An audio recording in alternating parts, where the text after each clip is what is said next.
Nagbigay ng tapat na pahayag ang aktres na si Yen Santos tungkol sa dahilan ng kanyang matagal na pagkawala sa mundo ng showbiz. Sa isang exclusive interview kay MJ Felipe noong Martes, June 9, ibinahagi niya na kinailangan niyang unahin ang kanyang sarili at personal na buhay bago muling bumalik sa pagtatrabaho.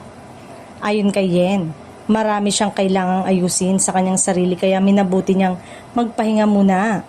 Aniya, mahalaga ang panahong yon upang makabalik siya ng mas handa at mas buo bilang isang tao at bilang isang artista. Ikwinento rin ng aktres na hindi naging madali ang mga pinagdaanan niya na nakalipas na 8 taon. Aminado siyang dumaan siya sa mahirap na proseso upang muling mahanap ang kanyang sarili matapos maramdaman na maraming bagay ang nawala sa kanyang buhay.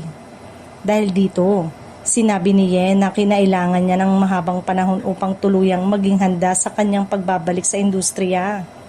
Bagamat puno ng pagsubok ang kanyang naging journey, naniniwala siyang mahalaga ang lahat ng kanyang pinagdaanan dahil marami siyang natutunan mula rito.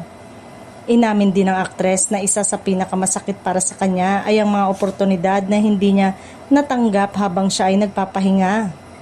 Hindi niya ikinaila na nakaramdam siya ng panghihinayang, ngunit pinili niyang tingnan ang mga nangyari bilang bahagi ng kanyang personal na paglago. Matatanda ang naging mas aktibo muli si Yen sa social media noong nakaraang taon. Sa isa sa kanyang vlog noong August 2025, diretsahan niyang pinabulaanan ng matagal ng usap-usapan na may relasyon sila ni Chavit Singson at ang mga haka-hakang meron umano silang anak. Sa kasalukuyan, tuloy-tuloy na ang kanyang pagbabalik sa showbiz at nakatakda na rin ang kanyang mga bagong proyekto bilang kapamilya.